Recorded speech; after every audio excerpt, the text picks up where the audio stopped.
ในรายการเสียงธรรมแสงอรุณประจำเจ้านี้ตี5:06ตามปกติแล้วก็จะได้สวดมนต์ธรรมจักรกับปวัตตนสูตรแล้วก็บทแผ่เมตตาใหญ่แต่เนื่องจากว่าช่วงนี้ใกล้ที่จะมีงาน18-19 กันยาอาตมาภาพก็จะมาเข้ารายการถ้าโปนวันที่19ปุ้นก็ค่อยว่ากันแถมกรรม 2-3 วันนี้ก็เข้ารายการตี 5 ถึง 6 โมง 6 โมงก็เป็นรายการของครูบาอาจารย์รูปอื่นตนอื่นต่อไปบางท่านก็ตื่นมาตั้งแต่ตี 3 ตี 4บางท่านก็กำลังลุกมานี่ก็มีตื่นมาพร้อมกับบรรยากาศสายฝนที่ชุ่มช่ำฝนที่ตกลงมาตั้งแต่เจ้าบางพื้นที่ก็ตกตั้งแต่ตะคืนแต่ว่าแมลงหยุดพ่องตกพ่องแต่ที่ปักตังเจริญที่โดยหล่อนี่ประเดี๋ยวนี้หยุดละแต่ก็อ่อยมาเว้นระยะประมาณ20 นาที30 นาทีเกินชั่วโมงก็อ่อยมาหน่อยแล้วก็ย่างไปแถมย่างไปแล้วก็อ่อยตกมาแถมอันนี้เปิดห้องว่าฝนตกสะสมก็ดีนะญาติโยมเปิงดีกลางวันษาฝนตกอันนี้คือปกติของเปิ้นคือกลางวันษาฝนจะต้องตกเพราะเป็นช่วงฤดูฝนถ้าหน้าฝนแล้วบ่มีฝนตกนี่ก็ผิดปกติหน้าฝนเดือนสิงหากันยานี่ฝุ่นมุ่งอีกอันนี้ผิดปกติศรัทธาญาติโยมถ้าหน้าฝนนี่ฝนตกนี่ก็แสดงว่าปกติไปไหนมันก็จะยากน้อยเนาะเขาก็เกียมครัวเกียมของอุปกรณ์ที่จะป้องกันบ่ให้เฮาได้เปียกฝนอุปกรณ์นั้นก็ได้แก่เสื้อกันฝนพ่องจ้องพ่องล่มพ่องนี่นะคือเฮาเกียมไปอันนี้บ่ควรที่จะละธรรมะเจ้านี้ก็ขอได้นำเสนอให้กับศรัทธาญาติโยมท่านทั้งหลายได้ฟังประมาณสักกึ่งชั่วโมงเนาะเหลือเวลาแหมกึ่งชั่วโมงก็จะได้ได้จ่าได้ประชาสัมพันธ์งานที่จะเกิดขึ้นแล้วก็ได้เปิดฉายให้ศรัทธาญาติโยมทั้งหลายได้โทรศัพท์มาก่อนจะถึงธรรมะอย่างอื่นนั่นก็มาทบทวนสิ่งต่างๆที่ได้ไปญาติโยมทั้งหลายก็ฟังกันมานักฟังกันมาเมินแล้วสิ่งที่จะนำมาเป็นหัวข้อในการเจ้านี้หัวข้อชื่อว่าผู้ฮับเป็นอย่างใดก็จะให้ญาติโยมได้มอกปอเข้าใจเพื่อจะเชื่อมกันในเรื่องที่จะแสดงให้ฟังท่านผู้ฟังญาติโยมท่านทั้งหลายตัวเฮาคนหนึ่งเนี่ยประกอบขึ้นมาเป็น2 ส่วนคนหนึ่งนี่มี2 ส่วนคือส่วนร่างกายกับส่วนจิตใจง่ายๆก็คือกายกับใจ2 อย่างนี้รวมกันเป็นคนร่างกายเป็นส่วนวัตถุประกอบขึ้นเป็นวัตถุธาตุเป็นธาตุสดเป็นเนื้อสดหนังสดมีประสาทพิเศษอยู่คนละ5 ประสาทจักขุประสาทใจพอรูปร่างสิ่งของต่างๆโสตประสาทใจฟังเสียงคานะประสาทใจดมกลิ่น ช ชิวหาประสาทใจริมรสกายะประสาทอันนี้ใจสัมผัสหนาวกะเย็นกะร้อนกะอ่อนแข็งเนี่ยประสาทถึง5นี่เป็นส่วนหนึ่งของร่างกายติดอยู่กับร่างกายทีนี้ส่วนจิตใจก็เป็นธาตุแถมอย่างหนึ่งที่อยู่ในร่างกายของคนเฮาเนี่ยที่ยังบ่ตายท่านผู้ฟังญาติโยมคนละดวงมีกันคนละอย่างคนละดวงจิตนี้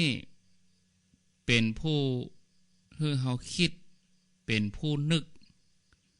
ประสานกับประสาทถึง5โดย2วิธีคือรับรู้แล้วก็บังคับรับรู้สิ่งที่เกิดขึ้นกับประสาทถึง5นี่เป็นฐานะรับรู้บังคับก็คือใจบังคับประสาทถึงหมดถึง5นี่ประสาทถึง5บอกว่าจะเป็นตาหูดังลิ้นกายแต่ละอย่างนี่เป็นเพียงธาตุแต่มันละเอียดสามารถใจการได้ตั้งแต่นี้ก็ถึงหมดนี้ก็ต้องอาศัยจิตเป็นผู้ที่บังคับเป็นผู้รู้นะถ้ายกจิตออกไปประสาทหมู่นี้ก็หมดสิทธิ์บ่มีประสิทธิภาพละตาพอเริ่มรู้ว่าเป็นสีหยังเพราะว่าบ่ได้ถูกบันทึกไว้ในจิตหูได้ยินก็บ่ฮู้ได้ยินอันหยังบ่ฮู้หูดังดมกลิ่นก็บ่ฮู้กลิ่นอันหยังเพราะว่าบ่ได้บันทึกลงในจิตอันนี้ญาติโยมเปรียบเทียบได้หลายประเด็นว่าร่างกายก็เหมือนเฮือนบ้านเหมือนบ้านจองหอเฮือนจิตก็เหมือนคนที่อยู่ในบ้านอยู่ในเฮือนร่างกายเหมือนรถจิตเหมือนคนขับเนี่ยแล้วก็เปรียบเทียบได้แถมหลายอย่างเนี่ยมีนักท่านต้องการที่จะทบทวนรายละเอียดก็ญาติโยมก็ฟังครูบาอาจารย์แต่ละตนแต่ละองค์แต่ละรูปเปิ้นก็มีวิธีการเปรียบเทียบให้ฟังก็เป็นที่ฮู้กันแล้วว่าตามธรรมดาของจิตย่อมมีความนึกคิดมีความต้องการอยู่เสมอการเคลื่อนไหวของจิตนั้นเฮาอาจจะอู้ได้ว่าเป็นการเคลื่อนไหวไปตามความต้องการหรือจะว่าการเคลื่อนไหวของจิตที่แท้ก็เป็นความต้องการที่อยู่ในตัวก็ได้อย่างเฮาต้องการจะนอนเฮาต้องการจะลุกเฮาต้องการจะนั่งแปรงฟันล้างหน้าต้องการจะอาบน้ำรับประทานอาหารจนกระทั่งต้องการที่จะมา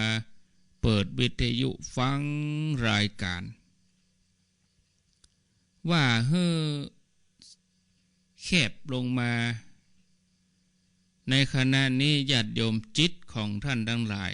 ก็เคลื่อนไปตามความต้องการอยู่ทุกขณะบางทีเขาฟังตัวเขาก็เล่นโทรศัพท์ตัวฟังตัวพอทีวีไปตัวบางทีฟังไปเผลอลับไปเนี่ยคือต้องการจะฟังญาติโยมต่อจากนี้ว่าพระรูปใดจะเข้ารายการเปิ้นจะอู้เรื่องหยังจิตมันก็เคลื่อนไปท่านผู้ฟังบางคณะญาติโยมอาจจะคิดว่าตัวเฮาบ่มีความต้องการอะไรอย่างนะอย่างคณะกำลังนั่งพิจารณาอารมณ์สบายๆเวลากินข้าวอิ่มกินน้ำแล้วนะมีไผถามว่าจะเอาหยังเพิ่มก็เฮาอิ่มแล้วหรอเฮากินข้าวอิ่มแล้วพอกินน้ำแล้วมีคนมาถามต้องการหยังเพิ่มก็ตัวเฮาก็จะตอบทันทีว่าบ่เอาหยังละอิ่มละเนี่ยอันนี้ศรัทธาญาติโยมเปิ้นก็เอาอาการจันนอก ของจิตมาตอบแต่ถ้าตรวจพอความรู้สึกของจิตอย่างละเอียดแล้วในขณะที่เฮาบ่ต้องการอะไรอย่างจิตของเฮากำลังต้องการอย่างน้อยที่สุดกำลังต้องการอยู่เฉยๆหรือต้องการบ่ฮื้อไผมายุ่งเกี่ยวบ่ฮื้อไผเอาอันหยังมาฮื้อแล้ว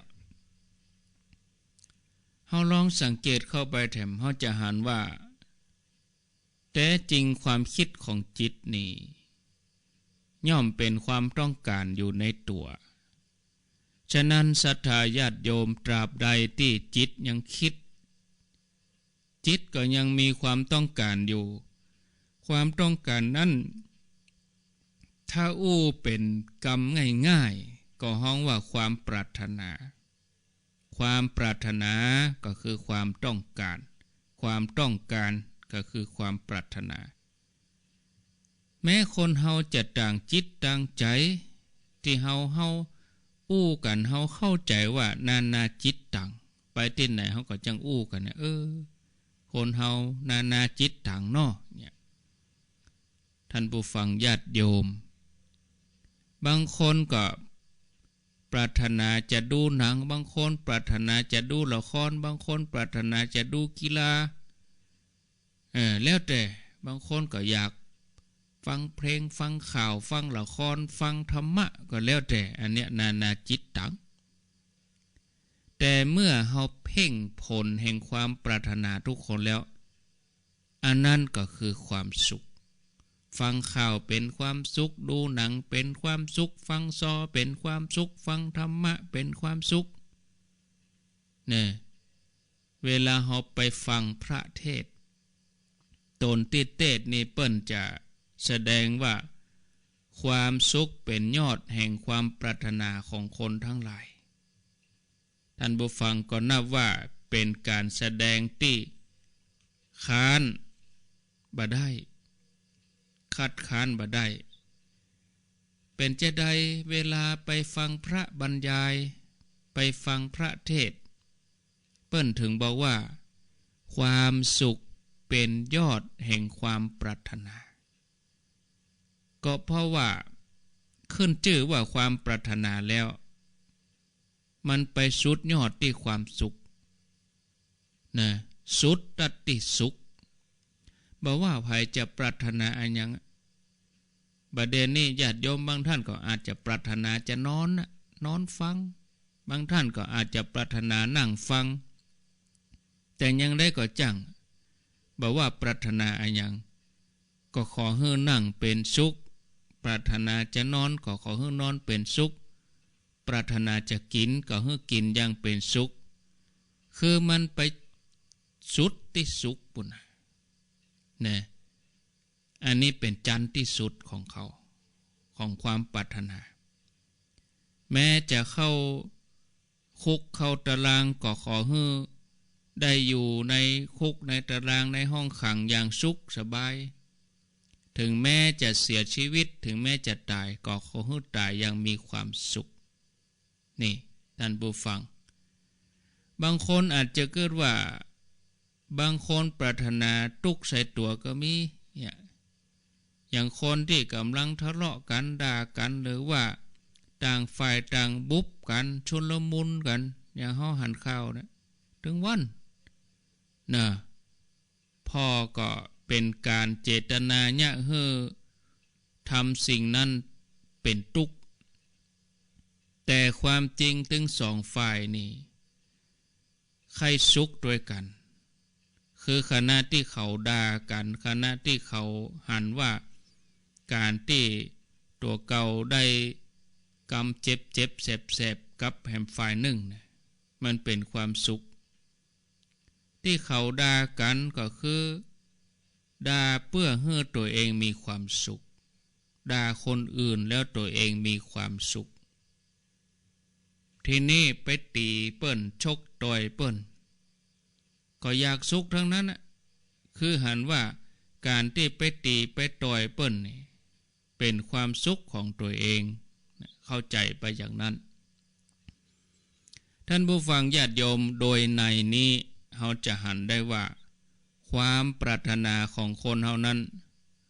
สุดยอดอยู่ที่ความสุขแต่ที่ว่าสุขที่หมายถึงสุขที่เป็นรสนิยมของคนเฮานั้นเนี่ยอย่างคนขยันทำงานอาบเหงื่อต่างน้ำก็อยากมีความสุขคนเกียจคร้านการงานบ่ทำก็อยากมีความสุขคนกินยาอายุวัฒนะใครฮือมีอายุยืนก็อยากมีความสุขนะตำรวจไล่ยับโจรคนให้ก็อยากมีความสุขเพราะความสุขของตำรวจอยู่ที่การได้จับคนให้จับผู้ร้ายส่วนโจรหรือว่าผู้ร้ายล่นหนีตำรวจอย่างบักคิดชีวิตก็มีความสุขเพราะความสุขของโจรความสุขของผู้ร้ายอยู่ที่การล่นหนีตำรวจได้ปล้นเกาหลีเหนือกับเกาหลีใต้ฮบกันถึงวันนี้ก็เพราะเรื่องอยากมีความสุขนะหมู่อยู่ตั้งเหนือก็เกิดว่าสุขที่ได้ลุกลานหมู่อยู่ตั้งใต้หมู่ที่อยู่ตั้งใต้ก็เกิดว่าสุขที่ได้บุกขึ้นตั้งเหนือเนี่ยผลที่สุดมาก็ชลมุนกันประหารกันมีข่าวฮือหันกันแทบทุกวันศรัทธาญาติโยมเอาเป็นว่าความสุขเป็นยอดปรารถนาของคนเฮาแท้ๆลูกท่านผู้ฟังญาติโยมพื้นเพของชีวิตเฮาแท้ๆนี่มันบ่ใช่เป็นสุขนะมันเป็นทุกข์นะท่านผู้ฟังญาติโยมพื้นฐานพื้นเพแต่คือทุกข์บ่ใช่สุขความทุกข์เป็นพื้นฐานของชีวิตเป็นฐานเดิมความสุขนั่นน่ะมันเป็นของมาใหม่มาเมื่อลุ้นพระองค์ก็เลยตรัสถึงพฤติกรรมของมนุษย์ว่าสังสารทุกข์ถ้าแปลตรงตัวก็คือท่องเที่ยวอยู่ในทุกข์พระองค์ก็เลยตรัสถึงสังขารร่างกายของมนุษย์ว่าเป็นทุกขขันธ์แปลว่ากองทุกข์ตกลงว่าชีวิตของเฮาผู้คนตกอยู่ในกองทุกข์โดยแต่กำเนิดแต่ที่เฮาได้ปะความสุขเฮาได้หัวเราะเฮาได้ยิ้มบางครั้งเพราะความสามารถของเฮาคือเฮาสามารถดับทุกข์ลงได้บางขณะบางครั้งบางคราวสาธุชนคนดีทั้งหลายเปรียบฮือหันที่ว่าชีวิตมีความทุกข์เป็นพื้นฐานนั้นเหมือนกับโลกนี้เนี่ยมีแต่ความมืดเป็นพื้นมีความมืดเป็นพื้นฐานคือสภาพของโลกแท้ๆเนี่ยญาติโยมที่ห้องว่าพื้นเพเดิมของโลกเนี่ยคือความมืดนะไม่ใช่ความเปล่งแจ้งไม่ใช่ความสว่างนะเป็นจะได้ถึงหู้ว่าพื้นเพเดิมของโลกคือความมืดก็เพราะว่าโลกนี้ถ้ามันอยู่ลำพังของมันนะบ่มีอย่างอื่นมาช่วยมันก็จะมีแต่ความมืดนะบ่ต้องมีอันอย่างยะฮือมืดมันก็มืดตัวเองสิ่งที่มันเป็นได้คนเดียวอย่างนี้ฮ้องว่าเป็นพื้นเดิมสภาพเดิมการที่โลกมืดก็หมายความว่ามันตกอยู่ในพื้นเดิมของมันที่เฮาได้พบแสงสว่างก็เพราะว่าเฮามีสิ่งใดสิ่งหนึ่งมาทำลายความมืดอย่างประเด็นเนี่ยแจ้งแล้วความแจ้งมาทำลายความมืดไปที่จริงความมืดมันมีของมันอย่างนั้นนะเฮาได้พบแสงสว่างปริมาณเท่ากับความมืดที่ถูกทำลายลงไปอย่างขณะนี้ประเด็นนี้ตีนฟ้าจะยกตะวันจะขึ้นแสงเงินแสงทองจะออกจากขอบฟ้าพระอาทิตย์จะทอแสงก็ทำลายความมืดไป เฮาก็พบแสงสว่างบอกกองแมลงพระอาทิตย์อัสดงตะวันตกลงความมืดก็เข้ามาแถมนะอย่างเวลาเมื่อคืนความมืดมันก็หุ้มตัวเฮาหมดทุกสิ่งนะถ้าเฮามีกับไฟเฮาปัดกับไฟไม้ขีดไฟเฮาปัดกับไฟขึ้นมีไฟแช็กเฮาปัดกับไฟเฮาปะแสงสว่างเต้าที่แสงก้านไม้ขีดนั่นจะมีแสงสว่างไปทำลายความมืดในรัศมีต่อใดแต่ถ้าเฮาไปจุดเตียนเล่มมันก็อยู่ได้เมินแถมน้อยแสงสว่างจากเตียนนั้นก็ไล่ความมืดไปถ้าจุดตะเกียงจุดกลมมันก็กว้างขึ้นแถมแสงสว่างนั้นก็ไล่ความมืดออกไปไกลแถมน้อยแล้วก็หมายความว่าเฮาได้พบแสงสว่างทีนี้ถ้าแสงไฟเฮาหลีลงไฟมันจะหมดเนาะน้ำมันจะหมดกาเชื้อเพลิงมันจะหมดกามันก็หลีลงความมืดก็เข้ามาทำนั่นความมืดก็เข้ามาแทนท่านผู้ฟังญาติโยมที่ว่ามานี้เพื่อต้องการเปรียบเทียบเพื่อสาธุชนคนดีได้หันการต่อสู้ระหว่างชีวิตกับความทุกข์เป็นพื้นเดิมของชีวิตถ้าเฮาสามารถปราบความทุกข์ลงได้เท่าใดเฮาก็พบความสุขได้เท่าอันเหมือนเดียวกันกับการทำลายความมืดได้นักเท่าใดเฮาก็พบแสงสว่างนักเท่านั้นที่ได้มานี้สาธุชนคนดีเฮาจะหันได้ว่าการทำลายทุกข์กับการสร้างความสุขเป็นงานอันเดียวกันคือต้องทำพร้อมกันถึงสองอย่างผลคือทำลายทุกข์โดยผลก็คือสร้างสุขโดยเมื่อเฮาดังไฟก่อไฟขึ้นมาเมื่อคืนก็ย่อมเป็นการทำลายความมืดโดยได้รับแสงสว่างโดยสาธุชนคนดีทั้งหลายพื้นเพของคนเฮาคือทุกข์แต่ที่นี่เฮาเกิดมาเฮาก็บ่ได้ชอบทุกข์คือเฮาบ่ชอบพื้นเพเดิมของตัวเองเฮาไปชอบความสุขเมื่อไหนจะมาเยี่ยมหาเฮาสักเตือมันก็เลยทุกข์นักเข้าไปแถมเปรียบเหมือนว่าคนบ้านเดียวเมืองเดียวกันบ่ฮักกันเกิดไปฮักคนต่างบ้านต่างเมืองเมื่อไหนจะมาเอี่ยวหากันสักครั้งหนึ่งมันก็เลยทุกข์ที่รอคอยท่านผู้ฟังญาติโยมปลาเกิดในน้ำแล้วชอบอยู่ในน้ำหมดเรื่องสิ้นเรื่องเพราะมันชอบพื้นเพเดิมของมันนกเกิดบนต้นไม้ก็ชอบอยู่บนต้นไม้มันก็หมดเรื่องสิ้นเรื่องเหมือนกันเพราะมันชอบพื้นเดิมของมันทีนี้ถ้าเมื่อใดปลาเกิดบ่ชอบน้ำเกลียดน้ำใครไปอยู่บนยอดไม้แต่นกบ่ชอบต้นไม้ใครลงไปอยู่ในน้ำยุ่งละกะกับนี้นะจะออกมาเป็นอย่างใดถ้าเป็นอย่างเมื่อใดก็ทุกข์มาอันประเด็นนี้คนเฮาเกิดในกองทุกข์แต่บ่ชอบทุกข์บ่อยากอยู่ร่วมกับทุกข์ก็จะเกิดไปอยู่กับสุขก็เลยทุกข์นักเข้าไปแถมกลายเป็นความทุกข์สองชั้นขึ้นมาทุกข์ที่เกลียดทุกข์แล้วก็ทุกข์ที่อยากได้สุขท่านผู้ฟังญาติโยม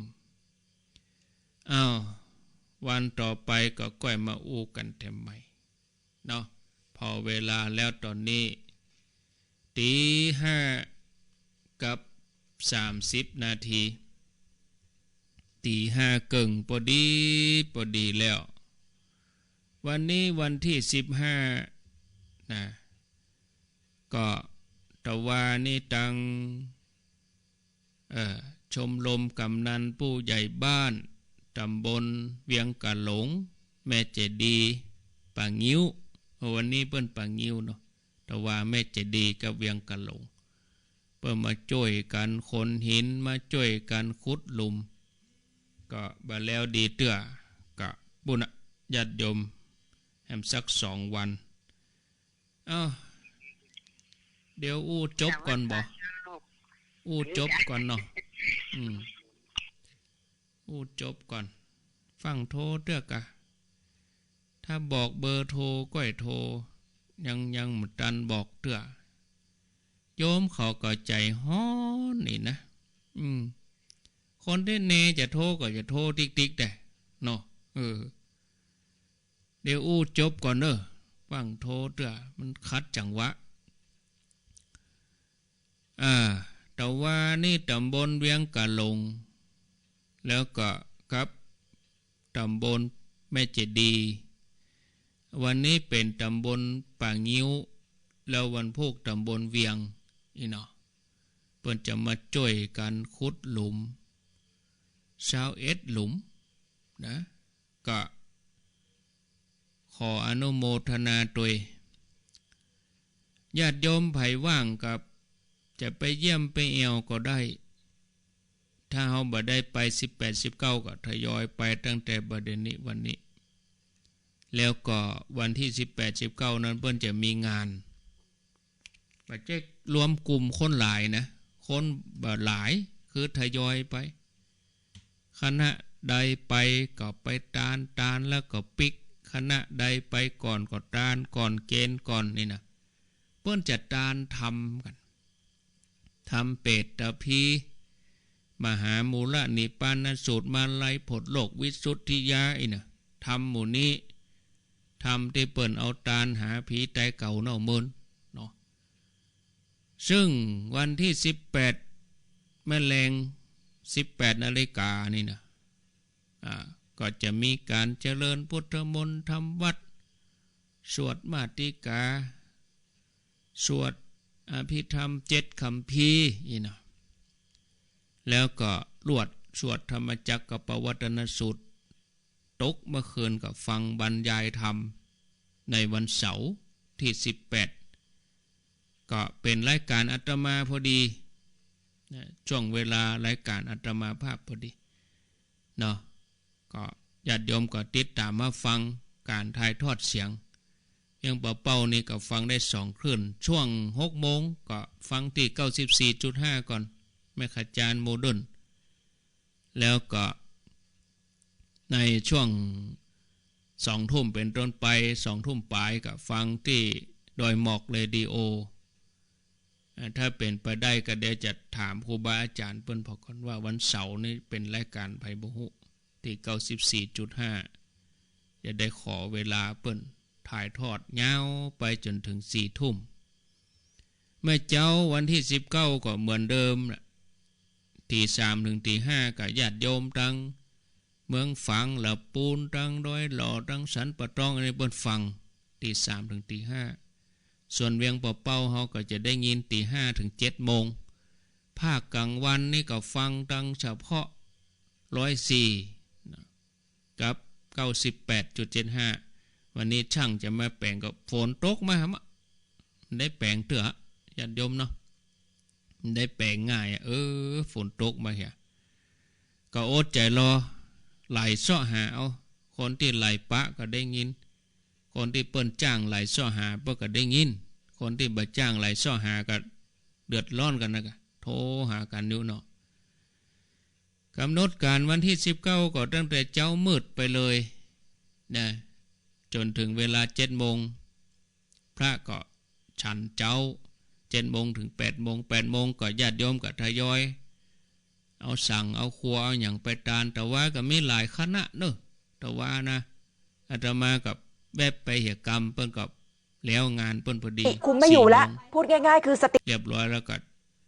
โสดไปที่แม่ห้วยเงินส่วนต่างกันอาตมาเข้าไปกับหลวงพ่อ พระครูปฏิภาณธรรมทินท่านพระครูปริยัติรัตนโชติท่านพระครูวัดบ้านน้อยวัดเมืองน้อยเปิ้นออกมาพอดีอาตมาเข้าไปพอดีส่วนทางกัน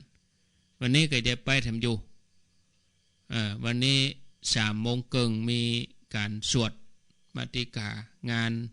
ศพโยมป่อของท่านพระครูชลทานพิทักษ์ก็เมื่อไงนี่ก็จะแวบไปที่ม่อนประสิทธิ์2 เมืองก็ได้ปรึกษาหารือกันเตรียมงานวันนี้งานใกล้เข้ามาแล้วก็จะได้อู้กันทำความเข้าใจปรึกษาหารือช่วงเมื่อไงฉันเพลแล้วก็จะมาแม่ห้วยเงินวันนี้ก็อนุโมทนาวันที่19นั่นเนาะนะไปจนถึงเวลา10 โมงญาติโยมทยอยไปตาน10 โมงถึง11 โมงนี่ก็ฟังเทศทำเปตพีไผ่จัดตานทำก็10 โมงถึง11 โมงเวลาอื่นก็ได้นะแต่ว่าไผ่ตั้งใจจัดตานเฉพาะทำเปตพีเนี่ยคือไป10 โมงถึง11 โมงไปก่อนหน้านั้นก็สัก9 โมงเกิงก็จะได้ช่วยกันปกเสาเอกลวดเทปูนฐานแรกลวดเทปูนเสาต่อหม้อเสาต้นแรกวันที่19 9 โมงเกิงเทปูนปกเสาเอกแล้วก็ลวดฟังธรรม11 โมงก็ฉันเพลเลี้ยงเพลหลังจากนั้นเที่ยงไปบ่ายโมงก็ญาติโยมก็ไปที่ไปมาตอนก็ทยอยไปมาตอนนะบ่ได้รวมกลุ่มอย่างกันนั่งก็เอาสั่งดาครัวได้อย่างเอาทำไปตัวเอาสั่งไปตัวถ้าบ่มีทำก็ไปปูจาเอาบนหั่นแล้วก็ไผ่ที่บัดตันวันที่9วันนั้นก็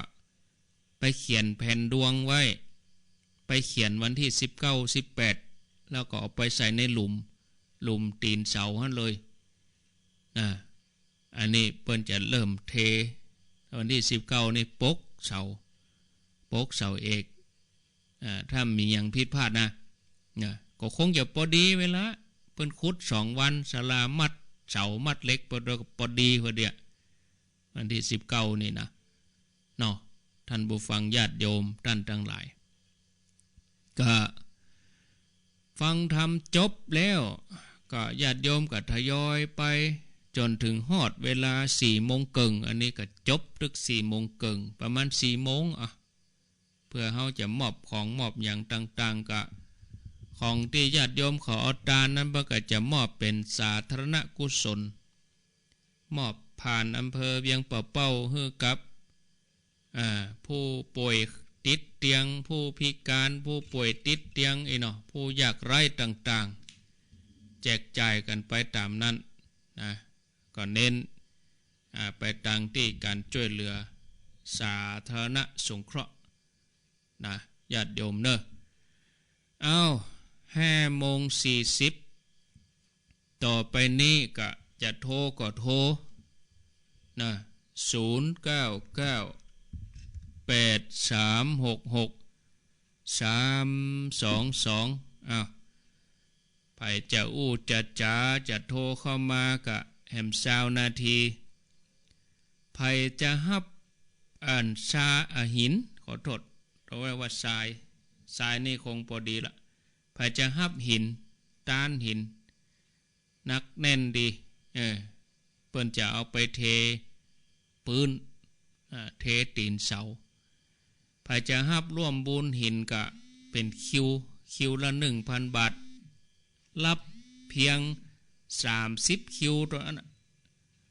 เดี๋ยวนี้มีคนฮับไป10 คิวละเหลือ20ก็เวียงป่าเป้าฮับเห็ดซิมเชียงใหม่ละปูนฮับเห็ดซิมก็ลำปางตัวเนาะพี่น้องลำปางเปิ้นจะน้อยใจโอ้เปิ้นป้อมเอ้ยเอาไปได้หอมก็ได้เนาะอนุโมทนา0998366322มีเข้ามาเจริญปอนติดแล้ว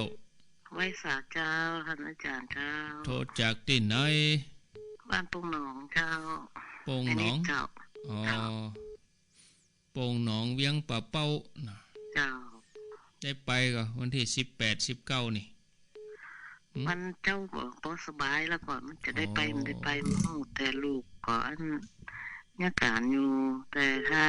มีเวลาถ้าอย่างไรจะชวนลูกสาวไปตัวมั่งเจ้าพอจังหวะก่อนเนาะกันเจ้าพอจังหวะเวลาน้อยจังโมทนานั่นเป็นวันติดพอดีเหรอคือที่วันติดนี่คือไหลหาญาติโยมเขาเนาะบางคนก็ลูกหลานทำงานหยุดงานวันติดเนี่ยมันหลายๆอย่างวันติดนี้เป็นวันที่บัดติดคัดอะไรอย่างแล้วก็13ค่ำ14เฮาก็ดาบ้านเฮาวัดเฮาเจริญปนสาธานพระครูแม่วิอินว่าจะได้แม่ฮะโทษจากอ๋อนึกว่าวิอินแปลว่าอยู่หน้าเหลืองเมืองน่านเนาะเมืองน่านเปียงสาเจ้าหน้าเหลืองเจ้าฟังหน้าเหลืองแล้วอยู่บ้านยังอ่ะบ้านห้วยม่วงเจ้าอ๋อบ้านห้วยม่วงแต่ฟังสถานีวิทยุบ้านนาเหลืองโทรไปเลยมันก็บ่ใครติดเนาะคนมันหลายมันรู้กันน่ะกะยินดีเนอบ้านนาเหลืองฟังตีสีคำเรดิโอก็เมินล่ำได้ขอบคุณแต่ละสถานีเมืองน่านเพื่อก็เหนียวแน่นดีอยู่เจริญปนดีใจกะไว้ขายเจ้าได้โทรมาเมินว่าแต่ฟังตรงวันโทรจากไหนฮะอ๋อไม่ถึงสีบ้านนันทรามวันนั้นได้ติดการท่านก็คือไปก็ฟังในรายการที่นี่เจ้านันตลามข้ามอยู่สวดมนต์ไปข้ามอยู่วันที่เป็นไปกันนะเจ้านันตลามเมืองฝางพุ่นก้าเจ้าเมืองฝางเดี๋ยวนี้ได้ยินขออีกหน่อยได้ก่อนมันปั่นตาคนอื่นจากสีเขาตั้งที่นี้เนี่ยตะวันออกนี่นะเสียงใต้คงจะเป็นทางหน้านอกที่ถ้าอันสีของเมืองออกที่ไหนตะวันออกเชียงใต้แม่นกอแม่อยู่ไหนหันแม่อยู่ไหนหันพ่อแม่อยู่วันด้านแม่เนี่ยมันจะเป็นด้านที่เล่นเปิดแม่บ้านปุ๊บแม่ก็ว่าท่านเจ้าครูแม่บ่มีบุญไม่ติดการพวกแม่ครูบาอาจารย์เนาะเลิกไปกันเดียวอาจารย์แล้วพอดีลูกโทรมาแล้วแม่ก็ลูกเดี๋ยวแม่ถึงแสงขึ้นต้องจำแต่ท่อนนี้เลยเจอสีคนดีสีฟ้านะคะนี่ฟ้านี่แบบเปิดใช่ไหมแสงสีฟ้าคืองามยังบอกลูกแล้วลูกไม่เห็นเป็นตลาดเลยนะครับดูติดความสีฟ้างามแล้วดูกลายเป็นนี่ขาวแจกล้อมด้วยดอกไม้แล้วก็เรียนดำๆตรงไหนคุณโยมก็คิดว่าคงจะเป็นพวกเอกครูบาอาจารย์ที่เด็กแสดงนี่หน่อยเนาะแต่วันนั้นโยมกับน้าฟังครูบาอาจารย์ทำพิธีถึงเจดแล้วสวดไปท่านทำให้กระเกิดไปท่านเมื่อคืนก็เดินจงกรมขนมจีบเล่นบัน500 กรัมเนาะแล้วก็ถวายเต้นตั้งนายปฏิบัติเนี่ยเขาบอกให้ท่านว่ามันท่าจะเข้ามือเดียวแล้วก็ทำได้จะส่งมือแล้วก็ถึงจุดกลุ่มเจ้าเล่นโมทนาเนอดีละบุญละบุญดีละนะถ้าหันตึงหมู่ก็เป็นแหมย่างอันนี้เขาหันคนเดียวก็เป็นแหมย่างเนาะก็แล้วแต่นะก็ดีนะมันก็ดีนะเนาะ0998366322โอ้ต่อไปรับสายเจริญปนไหว้สาเจ้าจากดังใดสันติสุขเลยหรอยายอ้วนกะเจ้าสันติสุขยายอ้วนเจ้า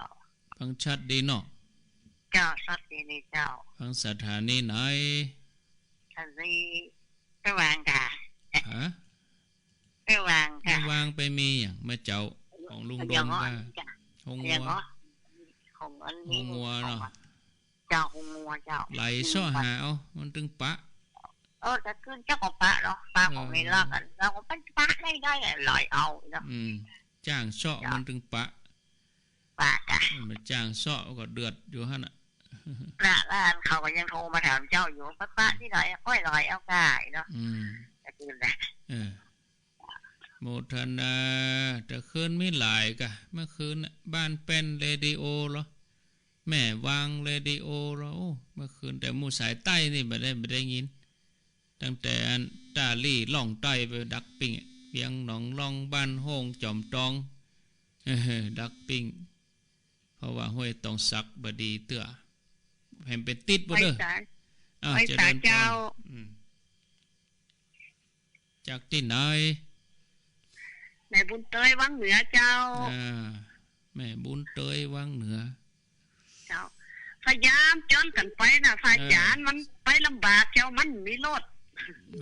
ก็เสาะกันไปกะ3-4 คนนั่นน่ะเจ้าบางคนเปิดกับกลัวโควิดอีกว่ะพยายามน่ะให้ไปเจ้าว่านั่นคนเป็นปันมีใครเป็นสักอย่างก็นั่นน่ะเจ้าจะไปอยู่เจ้าอันนี้เปิ้นบ่ใช่รวมกันอันนี้เปิ้นบ่ใช่รวมกลุ่มรวมคนซ้ำปลอดภัยคณะใดไปก็ตานแล้วก็ปิกคณะใดไปตานแล้วก็ปิกบ่ใช่จึงอยู่หั่นเหรอบ่ใช่นั่งอยู่หั่นรวมกันอยู่หั่นรอทำพิธีบ่มีรวมกันซ้ำปลอดภัยกว่าปลอดภัยกว่าเฮาอยู่ในรถโดยสารปลอดภัยกว่าเฮาไปห้างก่อนกะ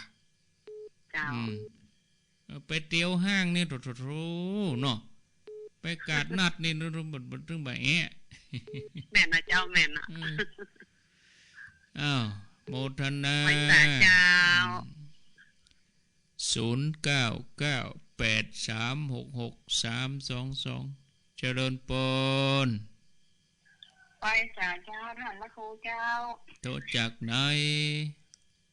จากบ้านบวกก5ตำบลนครคีรีอำเภอบ่อซางเจ้าได้ยินอยู่เนาะบวกก5นี่เจ้าได้ยินชัดเจนดีเจ้า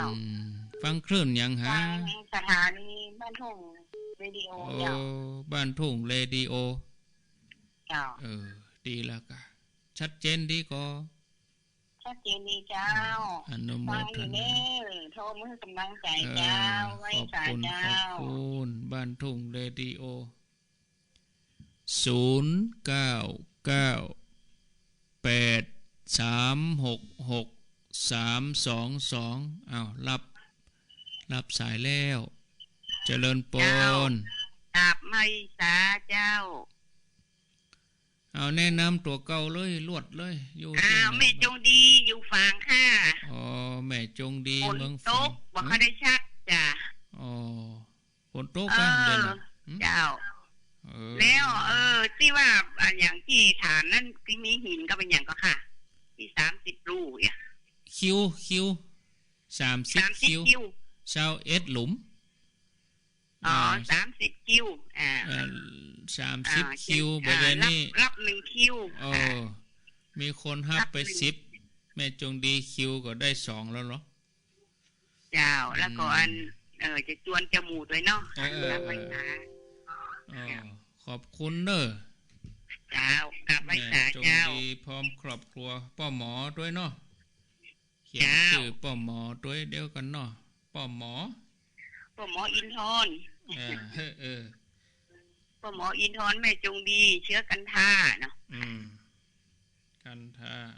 สาธุเน้อสาธุอนุโมทนาได้2คิวละไปสาเจ้าจากที่ไหนแม่แก้วบันกอกเจ้าแม่แก้วลีวิทยุหน่อยฟังโทรศัพท์นี่เดี๋ยวเอาบอกเลขบัญชีอาจารย์ใดก็ทำคุณนันก็บอกเลยเดี๋ยวจะบอกได้รายการบอกเวลานี่มันถามไปถามมามันงงเจ้าเดี๋ยวเตรียมปากกาไว้เตรียมปากกาเดี๋ยวจะไปบอกครั้ง5 นาทีสุดท้ายจะบอกคือบางคนก็เขียนก็เลขแล้วบอกเขียนธนาคารเพื่อไปถึงที่จะโอนเจ้าหน้าที่ธนาคารถามว่าธนาคารอะไรอย่างก็บ่ฮู้นะว่ะ ได้ยินท่านพระครูบอกเลขมาอย่างเงี้ยก็เลยเอาเลขยื่นให้เปิ้นก็ไปฮู้ใหญ่มีก็เลขแล้วบ่ฮู้ชื่อเขียนครบกะเวลาบอกก็ให้เขียนครบนะถ้าเฮาบ่จ้างเฮาก็ให้ละอ่อนเขาเขียนถ้ามีลายซ้ำดีมีไลน์มี Facebook นี่ส่งไปเลยมันหันเลยบ่ต้องไปถามกันเลขอะไรอย่างแต่คนเฒ่าเนาะบางทีคนเฒ่าเพิ่นก็บ่ฮู้อันยังเป็นยังใดเพิ่นก็บ่เข้าใจนะเอาล่ะตะอีก่อนเนาะสำหรับการรับสายตะอีก่อนก็เดี๋ยวจะมาจับเสาะหาอันเลขบัญชีก่อนเนาะ